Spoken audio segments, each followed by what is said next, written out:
বাগুইআটি জগৎপুরের জোড়া বহুতল হেলে পড়ার দায় ঠেলাঠেলি শুরু হয়েছে প্রাক্তন বর্তমান কাউন্সিলরের মধ্যে।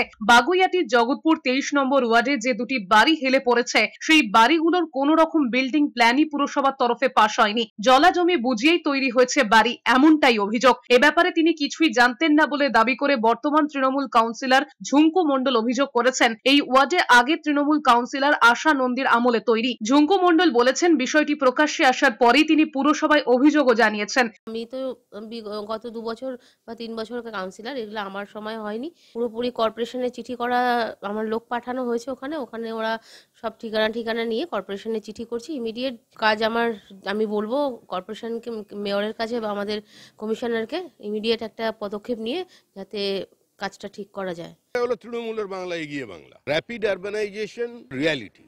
5 তলা বাড়ি যেখানে হয় না সেখানে 8 তলা বাড়ির পারমিশন দিই, সমস্ত জায়গায় কাউন্সিলরদের রফা। স্থানীয়দের অভিযোগ পুকুর বুঝিয়ে কয়েক ছটাক জমির ওপরে গড়ে উঠেছে বাড়িগুলো। পরিস্থিতির জন্য পুরসভা এবং ঠিকাদারদের যোগ সাজসকেই দায়ী করেছেন স্থানীয়রা। সব পুকুর ছিল, কিন্তু হেলে গেছে বিল্ডিংটা। আমরাই আগে জানি, সবাই জেনে শুনে এই কাজ করেছে। এই জমিটা তো বিক্রি হবে না। এদিকে জায়গায় জায়গায় বহুতল হেলে পড়ার আতঙ্কের ছবি গঙ্গার ওপারেও। হাওড়ার শরৎ চ্যাটার্জি রোডেও একে অপরের দিকে হেলে রয়েছে জোড়া ফ্ল্যাট বাড়ি। দুটি ফ্ল্যাটের ওপরের অংশ ঠেকে গিয়েছে।